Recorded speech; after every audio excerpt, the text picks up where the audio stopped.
Now, I remember it like yesterday when Arsenal and Arteta finally signed Gabriel Jesus. I was extremely excited. It was clear that we needed ourselves a striker, and although Gabriel Jesus was kind of a bench warmer at Man City, we were all convinced in his ability, and he showed us in the beginning stages of his Arsenal career that especially up until the World Cup, he was really effective, scoring a lot of goals. I mean, that game against Leicester City is just something I will remember forever. Gabriel Jesus proved that he was ready to help carry Arsenal to a Premier League. After finishing fifth the season prior, we were on fire and we were actually in a title race, and Gabriel Jesus undoubtedly was a huge reason for that. But unfortunately, fast forward until today, and to say that Gabriel Jesus is kind of just on the outskirts of this Arsenal team, that's an understatement. I mean, he's seen the likes of Kai Havertz, who was essentially an attacking midfielder. He's seen Kai Havertz be preferred to him at the striker position. And most recently, Palmeires, a Brazilian club, has come in and asked about Gabriel Jesus' availability. And although Arsenal flat out rejected it, saying that he's still a key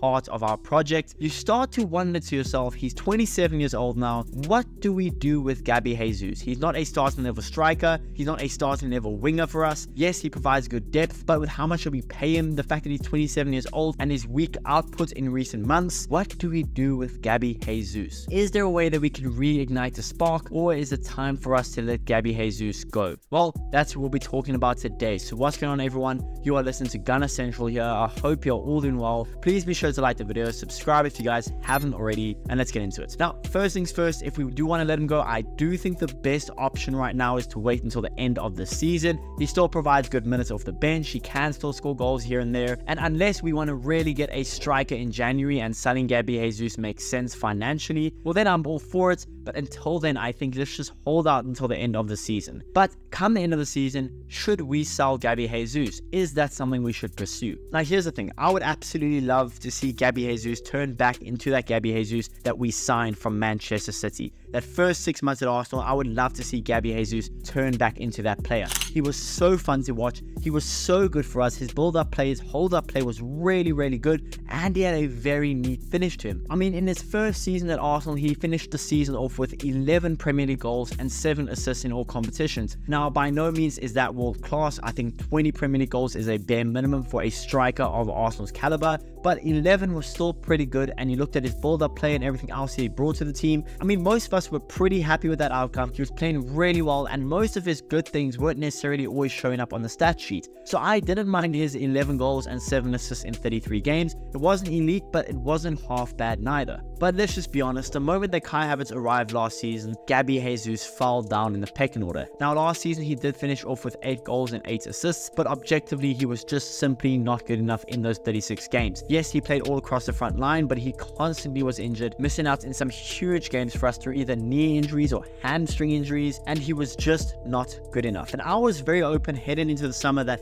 if we got an offer around 30 to 45 million pounds, I would have been open to selling Gabriel Jesus. Again, he's 27 years old now, and I think an offer like that would have been pretty decent to see if we can accept it. Unfortunately, none of those offers came through, so we held on to Gabriel Jesus, but to me that wasn't a bad thing to hold on to him, because for me, Kai Havertz was by far our starting level striker, especially after selling Eddie Nketiah and not getting a striker in the window. Keeping Gabriel Jesus only really made sense. And the thing is, in pre-season, I remember making a video about Gabriel Jesus, and in pre-season, all of us were so convinced that Gabriel Jesus looked so good. In front of goal, he was really good in pre-season, but his build-up play, his hold-up play, his dribbling, everything looked like the 22-23 Gabriel Jesus that we saw, and not last season's Gabriel Jesus. But to start the season, after already playing 8 games, now most of them are by coming off the bench, but he's played 8 games, he has yet to get a goal or an assist, and to even have a meaningful moment for Arsenal. There are countless amount of times where Gabriel Jesus, let's just be honest, he plays hero ball. There is a time where he can shoot, and he'll rather dribble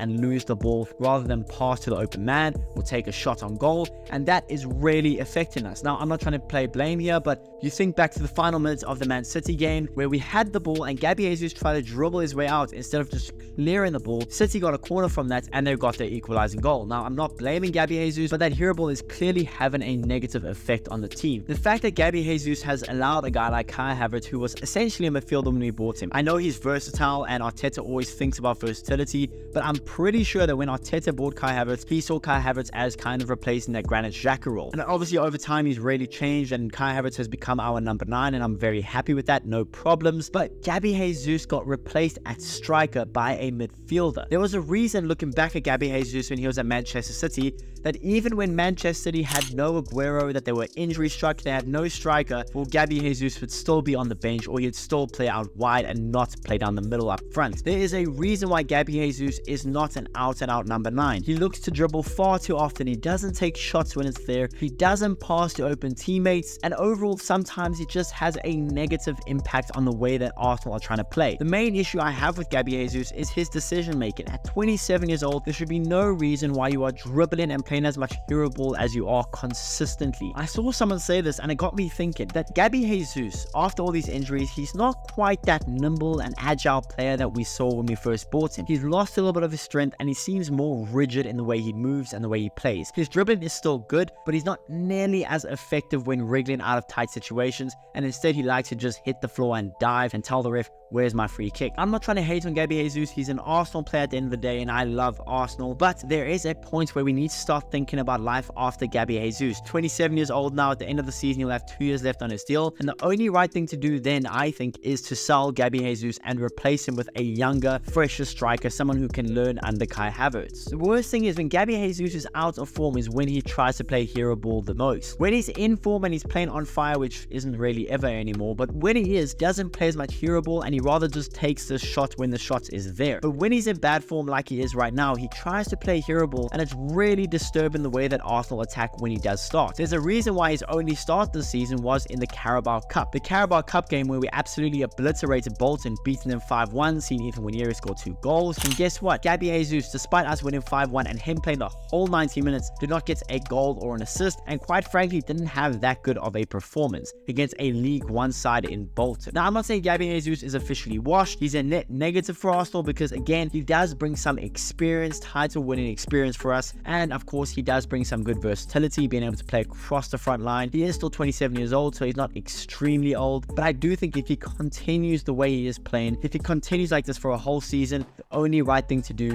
is in either January, but in my preferred opinion, at the end of the season, is to just sell Gabriel Jesus. It's unfortunate, but I don't think he'll bounce back. I don't know. I would love to be proven wrong though.